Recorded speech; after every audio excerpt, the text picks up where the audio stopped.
بسم اللہ الرحمن الرحیم۔ السلام علیکم ورحمۃ اللہ وبرکاتہ۔ آسان قرآن چینل کے دینی مسائل کے سلسلے کا ایک نہایت اہم دینی مسئلہ اور اس کی رہنمائی پیش خدمت ہے۔ اکثر لوگ سوال کر رہے ہوتے ہیں کہ ہماری عادت ہے کہ ہم نماز میں آنکھیں بند کریں تو ہمیں یکسوئی حاصل ہوتی ہے، تو آیا نماز میں آنکھیں بند کرنے کی گنجائش موجود ہے یا نہیں؟ اگر گنجائش ہے تو کس حد تک ہے، کن لوگوں کے لیے گنجائش موجود ہے؟ اگر گنجائش موجود نہیں ہے تو اس کا نماز پہ کیا اثر پڑتا ہے؟ آئیے اس کا جواب ملاحظہ فرمائیں۔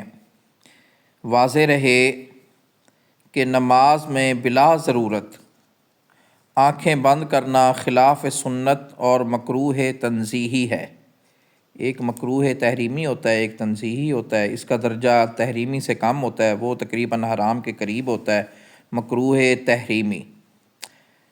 فقہائے کرام رحمہ اللہ نے تصریح فرمائی ہے کہ نماز میں خشوع کے لیے قیام کی حالت میں نگاہ سجدہ کی جگہ پر، نماز میں خشوع کے لیے ضروری ہے کہ جب آپ کھڑے ہوں، قیام کا مطلب جب آپ کھڑے ہوتے ہیں تو اس حالت میں نگاہ سجدہ کی جگہ پر ہونی چاہیے، رکوع کی حالت میں پاؤں کی انگلیوں پر، اور سجدہ کی حالت میں ناک کے بانسا پر آپ کی نگاہ ہونی چاہیے، ناک کے بانسا پر، ناک پہ آپ نے نظر رکھنی ہے۔ البتہ اگر کسی کو اس طریقے پر خشوع حاصل نہ ہوتا، خشوع کا مطلب توجہ، یکسوئی، اور آنکھیں بند کرنے سے خشوع حاصل ہوتا ہو، تو اس کے لیے خشوع کی خاطر آنکھ بند کر کے نماز پڑھنے کی گنجائش ہوگی۔ یہ نہیں کہ ہر وقت ایسے پڑھنا ہے۔ اگر کسی بندے کی توجہ نماز میں صحیح آنکھیں بند کرنے سے ہوتی ہے، اس کو یقین ہے، تو پھر گنجائش موجود ہوگی۔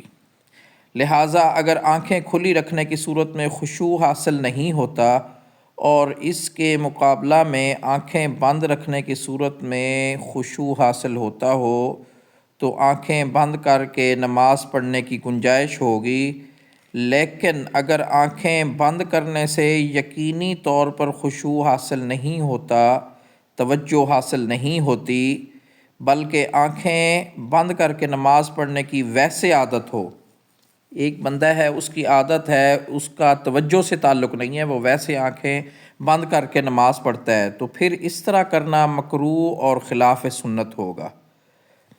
اللہ پاک ہمیں دین کی صحیح سمجھ اور عمل کی توفیق نصیب فرمائے، آمین۔